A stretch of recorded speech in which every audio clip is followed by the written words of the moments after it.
হাদি হত্যা মামলার অন্যতম আসামি ফয়সালের ভিডিও গতকালকে সোশ্যাল মিডিয়াতে ভাইরাল হয়েছে। তো তার পুরো ভিডিওটি আমরা দিচ্ছি, আপনারা দেখুন। হ্যালো এভরিওয়ান, আমি ফয়সাল করিম মাসুদ। আপনারা যে হাদি হত্যাকাণ্ডের সাথে আমার জড়িত থাকার কথা জানেন। আসলে প্রকৃতপক্ষে আমি হাদি হত্যার এই ঘটনার সাথে কোনোভাবেই জড়িত না।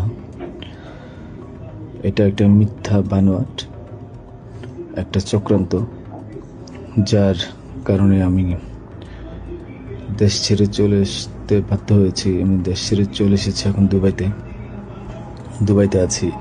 আমার দুবাইয়ের 5 বছরের মাল্টিপল ভিসা ছিল। যেভাবে হোক অনেক কষ্ট করে দুবাই চলে এসেছি। আর আপনারা এই হাদি হত্যাকাণ্ডের জন্যে মিথ্যাভাবে আমার ফ্যামিলির সবাইকে জড়াইছেন। তাদের কোনো দোষ নেই, তাদেরকে আপনারা সবাই মিথ্যা হয়রানি করছেন। যেভাবে পারছেন সেভাবে অত্যাচার করছেন। আসলে এটা বলে বোঝানোর মতো না। আপনারা অনেক অত্যাচার করছেন, মিথ্যাভাবে তাদেরকে ফাঁসিয়েছেন, আমাকে ফাঁসিয়েছেন। হ্যাঁ, হাদির সাথে আমার সম্পর্ক ছিল। আমি গিয়েছিলাম তার অফিসে যাওয়ার পিছনে কারণটা হচ্ছে, আমি যেহেতু ব্যবসা করি, আমার একটা আইটি ফার্ম আছে। তো দীর্ঘ 10 বছর তো আমি বিজনেস করছি। এই আইটি ফার্মে অনেক কাজই হয়, সব সরকারি কাজ হয়। তো এখানে একটা কাজ ছিল অর্থ মন্ত্রণালয়, একটা কাজ ছিল আপনার খাদ্য মন্ত্রণালয়। তো এই দুইটা কাজ নিয়ে আমি কথা বলতে গিয়েছিলাম। সে আমাকে পাইয়ে দিবে আশ্বস্ত করেছিল। আমি তাকে 5 লাখ টাকাও দিয়েছি, অগ্রিম চেয়েছিল। এবং তার এই যে আপনার যে প্রোগ্রামগুলো, এগুলোর ডোনার হিসেবে আমাকে থাকতে বলেছিল। আমি থেকেছি এবং তার প্রোগ্রামগুলোর জন্য যত টাকা লাগতো আমি দিয়েছি। এবং লাস্ট যেদিন শুক্রবার, ওই দিনে তাকে আমি 10,000 টাকা দিয়েছি তার ওই প্রোগ্রামের জন্য। এখন কথা হচ্ছে, আমাকে মিথ্যাভাবে ফাঁসানো হয়েছে। এগুলা যেহেতু হাদির সাথে জামাতের একটা কানেকশন আগে থেকেই ছিল, ও জামাতের প্রোডাক্ট।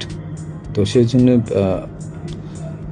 জামাতিরা কোনোভাবে এই ঘটনা ঘটেছে। ওই বাইকের মধ্যে আমি ছিলাম না, এবং ওই বাইকের চালকও আমার কোনো ছোট ভাই ছিল না। আমাদের দুজনকে মিথ্যাভাবে ফাঁসিয়েছে। এখন কি বলবো, এই জন্য আমার পরিবার ভুক্তভোগী। আমার পরিবারকে আপনারা মিথ্যাভাবে এত জঘন্যভাবে যে অত্যাচারগুলো করছেন, এটা আসলে কাম্য না। আমি এটার প্রতিবাদ জানাই, তীব্র প্রতিবাদ জানাই। এটার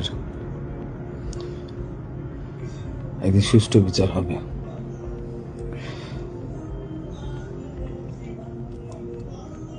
এই ঘটনার সাথে আমার পরিবার, আমি কোনোভাবেই জড়িত না। আর আপনারা যেই ব্যাংকের টাকার কথা বলছেন, এগুলো আমার কামানো টাকা, আমার সরকারি বিলের টাকা। আমি এবছরও 9 লাখ টাকা ট্যাক্স পে করেছি। প্রতি বছরই আমি গভর্নমেন্টকে ট্যাক্স দিই। এগুলো প্রত্যেকটা হিসাব আছে।